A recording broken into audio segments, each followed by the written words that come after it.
Mei est une fille pas comme les autres. Elle a ce drôle de pouvoir de faire chavirer le cœur de n'importe quel garçon juste en le touchant.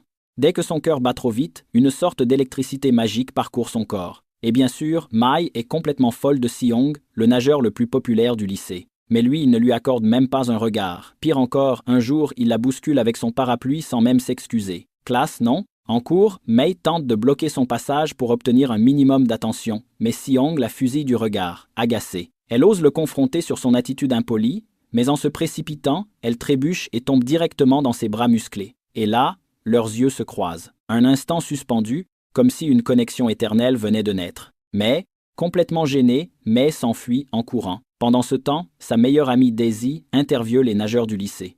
Plus tard, elle confie à Mei qu'elle a un énorme coup de cœur pour un beau garçon et lui demande de l'aider à le séduire grâce à son fameux pouvoir. Problème, quand elles arrivent à la piscine, Mei découvre que ce garçon, c'est Si-Hong. Elle en reste bouche bée. Si-Hong, lui, n'est pas franchement ravi de la voir. Pour se venger, Mei le provoque et finit par le pousser dans la piscine.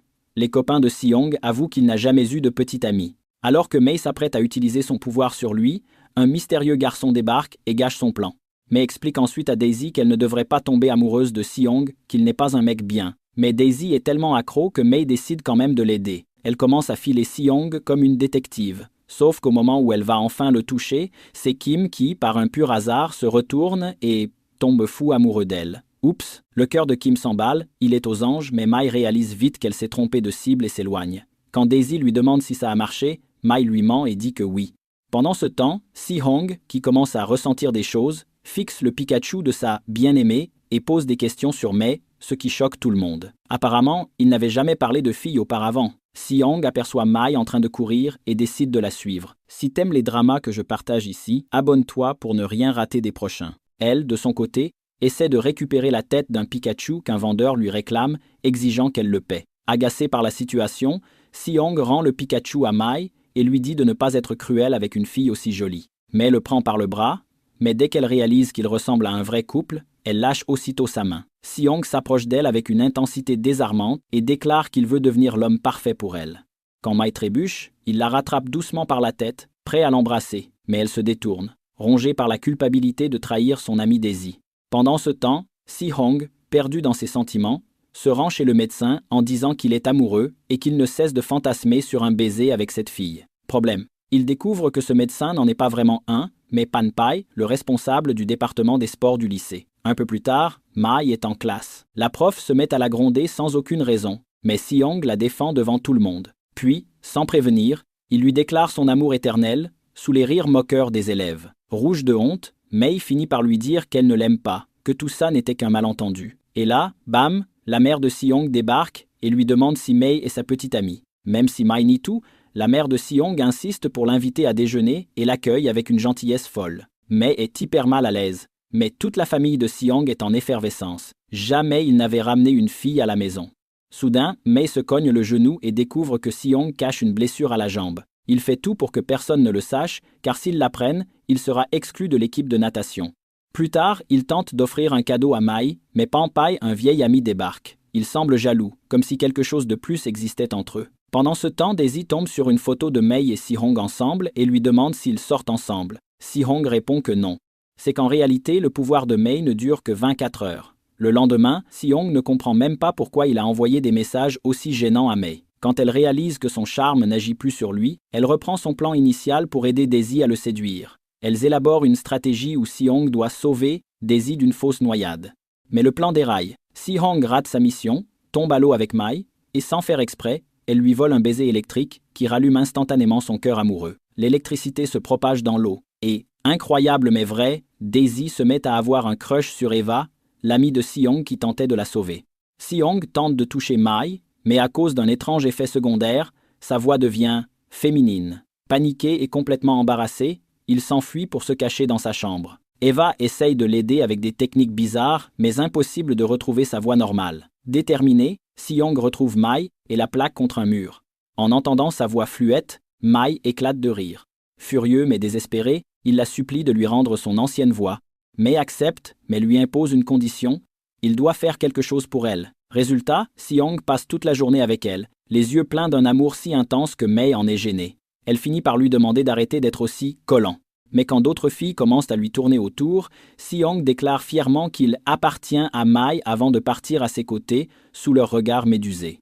De son côté, Daisy commence à se sentir exclue. Elle voit bien que Si-Hong se soucie de plus en plus de Mai, ce qui la blesse. Décidée à ne pas trahir son amie, Mai tente de lui parler, mais Daisy l'évite. C'est alors qu'elle tombe sur Pentai et l'utilise comme prétexte pour échapper à Si-Hong. Pentai en profite pour lui présenter ses excuses pour une histoire passée dont on ignore encore les détails. Si-Hong, lui, avoue qu'il veut prendre soin de Mai et être l'homme de sa vie. Mais Mai le repousse, troublé, jusqu'à ce que le soleil tape fort. Alors Si-Hong lui met une casquette sur la tête et caresse doucement son visage. Et là Mai réalise, c'est lui, l'homme de sa vie, celui qui lui semble parfait. Il se promène ensuite dans le lycée, plus proche que jamais, et Si-Hong prépare une surprise romantique. Il dessine un plan mystérieux que Mai doit suivre. Mais avant de découvrir la surprise, elle croise ses amis. Une fille lui demande directement si elle aime Si-Hong. Gênée, Mai répond que non, mais son cœur bat la chamade. Elle apprend alors que Pentai est toujours amoureux d'elle. Pendant ce temps, Si-Hong tombe sur une photo d'eux et décide d'agir. Il prend la main de Mai et lui offre un immense cœur de fleurs qui la fait rougir comme jamais. Il lui avoue qu'il ne pense qu'à elle, et alors qu'il est sur le point de l'embrasser, le corps de Mai émet une telle décharge d'électricité que toutes les lumières autour d'eux s'allument d'un coup. Si-Hong, choqué, ne comprend pas ce qui se passe. Mai l'enlace rapidement pour qu'il ne découvre pas la vérité. Mais il commence à avoir des soupçons. Furieux, il menace de tout raconter à la police. Mai finit par céder et lui avoue qu'elle a utilisé son pouvoir sur lui. Si-Hong découvre donc que ses sentiments n'étaient qu'une illusion. Mais pour Ma, tout était réel. Blessé et furieux, Si-Hong décide de se venger. Il commence à provoquer Mai sans arrêt et transforme sa vie en véritable enfer. Pire encore, il la fait chanter, menaçant de révéler son secret si elle refuse de devenir son assistante 24 heures sur 24. Un jour, alors que quelques garçons ennuient Mai, Si-Hong surgit pour la défendre. Plus tard, il commence à s'entraîner à la piscine et nage plus vite que jamais. Il demande même à Mai de l'électrocuter à nouveau pour booster ses performances, mais elle refuse, car cela le ferait retomber amoureux d'elle. Pourtant, quand elle pose sa main sur son torse, Mai sent la chaleur envahir son corps et se surprend à désirer ses muscles. Si-Hong, déterminé, tente de s'électrocuter tout seul en utilisant divers objets. Résultat, direction l'hôpital. Mai vient lui rendre visite et lui offre un bracelet de santé. À peine elle le touche que son cœur bat à toute allure. Gêné, Si-Hong cache ses yeux pour qu'elle ne se rende pas compte qu'il retombe amoureux d'elle. Les deux se retrouvent allongés sur un lit d'hôpital et juste au moment où ils vont s'embrasser, Mai s'écarte brusquement et le repousse. Furieuse. Si-Hong insiste, il veut qu'elle lui redonne ce pouvoir. Finalement, Mai cède et l'électrocute à nouveau. Boosté comme jamais, Si-Hong devient le meilleur nageur de l'équipe. Pour la remercier, il invite Mai au cinéma. Mais problème, Pentai l'avait déjà invité. Du coup, elle y va avec lui et l'ambiance est plus qu'étrange. Pendant la séance, Mai s'endort et Si-Hong, attendri, pose doucement sa tête sur son épaule. Pentai, jaloux, fulmine. Après cet épisode, Si-Hong et Mai se mettent d'accord pour se voir tous les matins à la piscine afin qu'elle puisse continuer à le charger avec son pouvoir. Mais un matin, quelqu'un les surprend. Même s'ils font semblant qu'il ne se passe rien, les rumeurs commencent à courir. On demande à Mai si elle sort avec Si-Hong, mais elle nie tout. Elle explique même que les sentiments de Si-Hong ne sont pas réels, puisque c'est à cause de l'électricité. Malgré tout, Mai commence à se tromper elle-même, car chaque jour elle se sent plus connectée à son cœur, elle réalise qu'elle est en train de tomber amoureuse. Si-Hong retrouve Mai, qui semble nerveuse. En voyant son verre avec une paille, il en boit une gorgée d'un air innocent. Mai, dégoûtée de ne plus pouvoir l'utiliser, s'énerve. Pour se faire pardonner, Si-Hong lui offre un cadeau. Mais à ce moment-là, Pentai arrive et la jalousie de Si-Hong explose. Il jette brutalement le cadeau de Mai, une paire de gants, dans la piscine. Mai lui lance qu'il est puéril et qu'il ne mérite pas son amour. Piqué au vif, Si-Hong plonge dans l'eau comme un héros pour récupérer les gants. Trempé, il s'excuse. Petit à petit, il regagne la confiance de Mai. Lors d'une fête, Si-Hong se moque gentiment de la taille de Mai, soulignant la différence entre eux. Mais quand Mai essaye de poser une étoile tout en haut du sapin de Noël et manque de tomber, Si-Hong la rattrape de justesse. Leurs yeux s'illuminent dans une bulle de tendresse, jusqu'à ce que Si-Hong se blesse au genou, encore une fois. Peu après, le concierge ferme la porte et les enferme.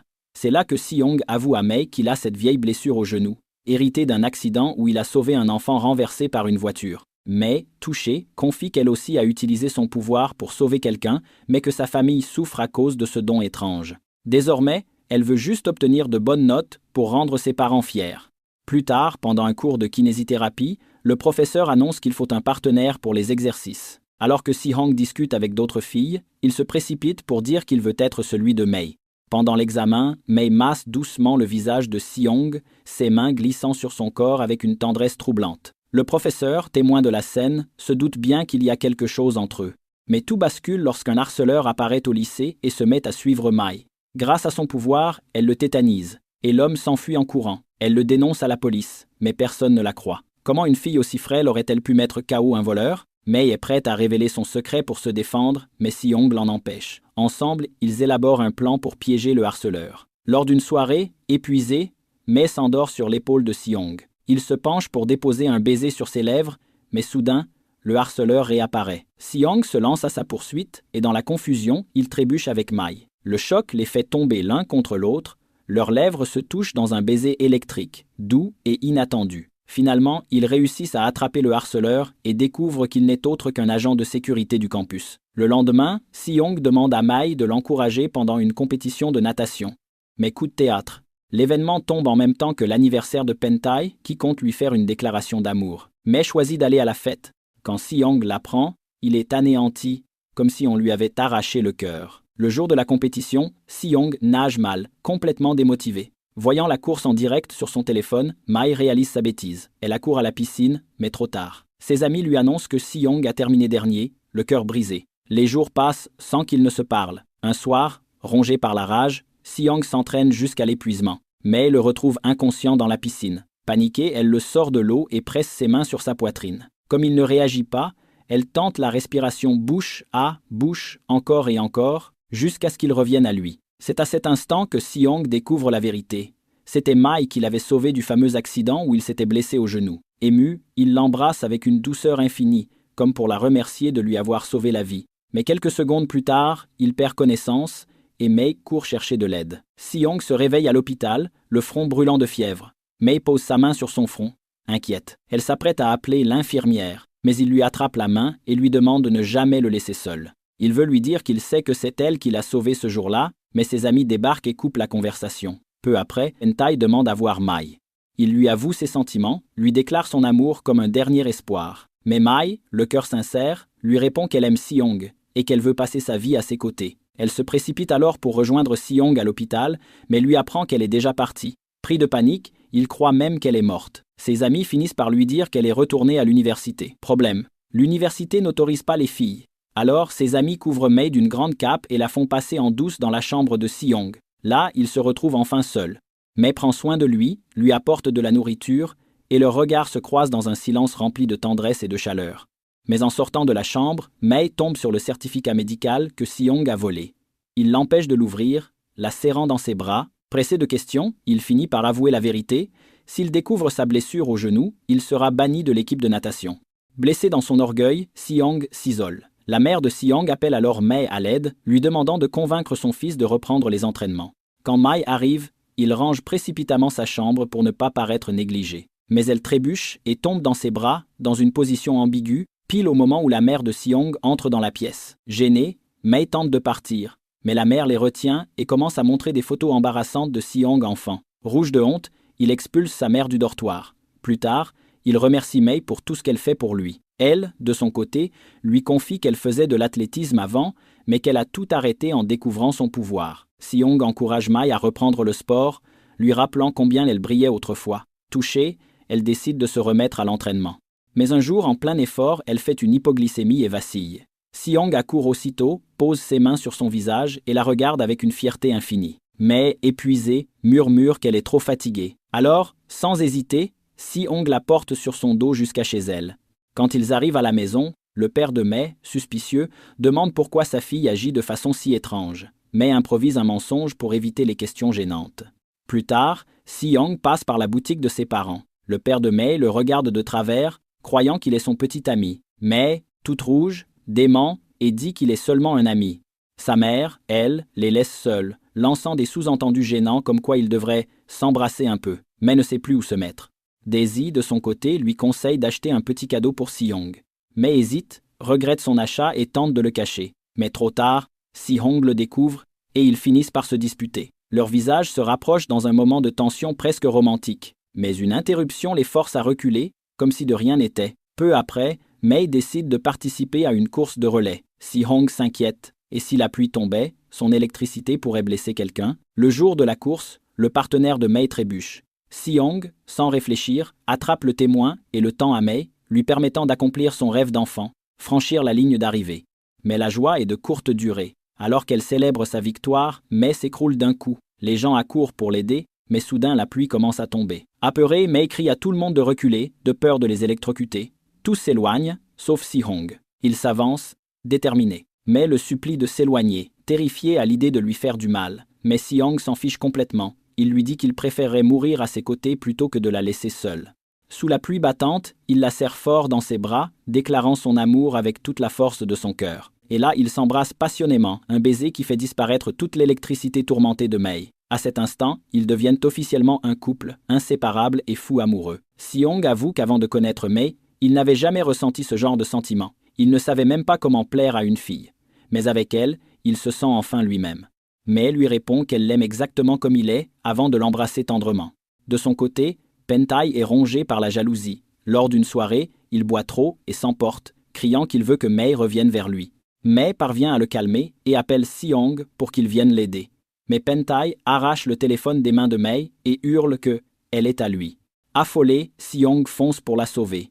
Il arrive pile au moment où Pentai tente de la toucher de force. Si-Hong le repousse violemment et prend Mei dans ses bras. Il soigne sa main blessée, lui avouant qu'il voudrait rester à ses côtés pour toujours. Mais il doit bientôt partir pour un stage de natation loin d'elle. Avant de partir, Si-Hong croise Pentai et le prévient. S'il ose encore s'approcher de Mei, il lui cassera les dents d'un seul coup de poing. La mère de Si-Hong prépare ses affaires. Au moment des adieux, tout semble froid et distant, jusqu'à ce qu'il se retourne, court vers Mei et la serre dans ses bras une dernière fois, promettant de penser à elle tous les jours. Au camp d'entraînement, Si-Hong vit un véritable enfer. Les coachs le traitent durement et, pire encore, on lui confisque son téléphone. Impossible de contacter Mei. Elle, de son côté, appelle sans cesse, mais n'obtient aucune réponse. Peu à peu, elle commence à croire qu'il ne l'aime plus. Désespéré, Si-Hong finit par voler un téléphone et lance un appel vidéo en cachette. Il lui dit qu'il l'aime toujours, qu'il ne faut pas en douter.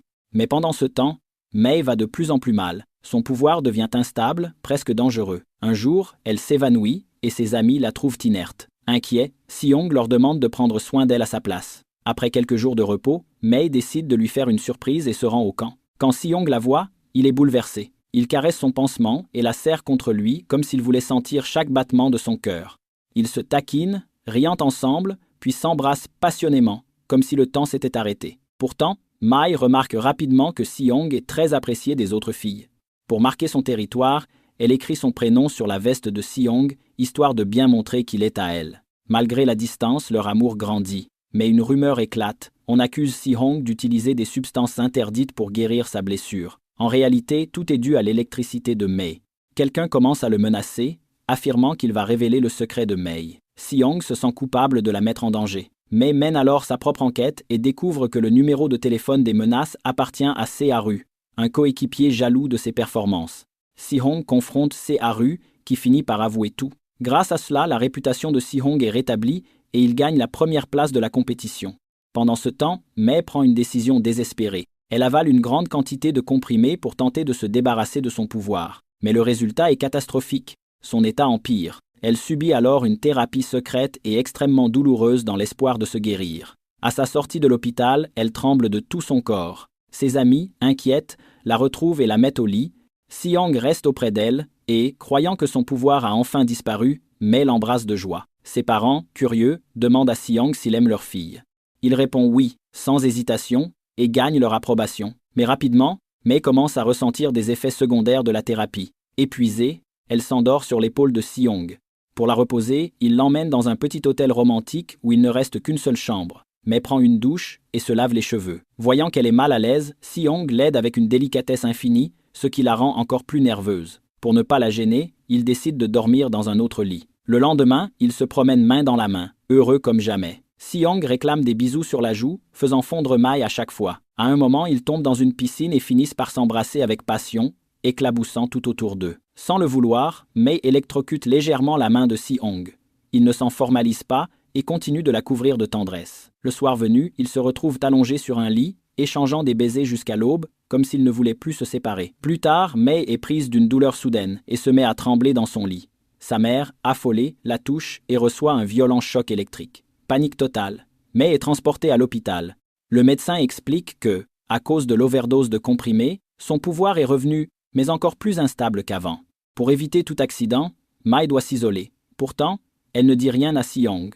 Tout ce qu'elle veut, c'est passer un dernier jour de pur amour avec lui. Ils décident alors de partir camper, loin de tout. Sous les étoiles, ils s'enlacent, profitant du calme de la nuit. Mei remercie Si-Young pour tout ce qu'il a fait pour elle, pour son amour sans faille.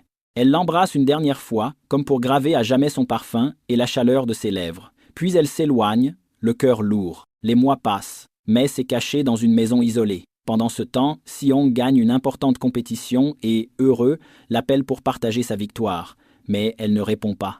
Inquiet, il part à sa recherche, suivant les indices qu'elle laisse derrière elle. Ce sont ses fleurs préférées qui finissent par le mener à elle. Il frappe à sa porte, prêt à la serrer dans ses bras, mais Mei ne veut pas le laisser entrer. Elle lui dit qu'il doit l'oublier, qu'ils n'ont pas d'avenir ensemble. Si-Young ne comprend pas. Alors, en larmes, elle lui avoue qu'elle ne pourra jamais l'embrasser, que sa vie n'a plus aucun sens sans lui. Brisé, Si-Young s'en va, mais pas pour longtemps. Peu après, il revient avec des feux d'artifice, illuminant la nuit. Il crie à Mei qu'il l'aime telle qu'elle est, peu importe ses pouvoirs. Alors qu'elle s'apprête à lui répondre, il l'embrasse avec toute la passion et la tendresse qu'il porte en lui, dissipant enfin tous les doutes dans le cœur électrique de Mei. 3 ans plus tard, Daisy retrouve Si-Young pour une interview exclusive. Il lui confie qu'il prépare quelque chose de spécial. Il veut demander Mei en mariage, même si elle n'est au courant de rien. Après l'interview, Si-Young remet à Mai une mystérieuse carte au trésor. Intriguée, elle suit les instructions pas à pas. Le chemin l'amène jusqu'à un magnifique aquarium,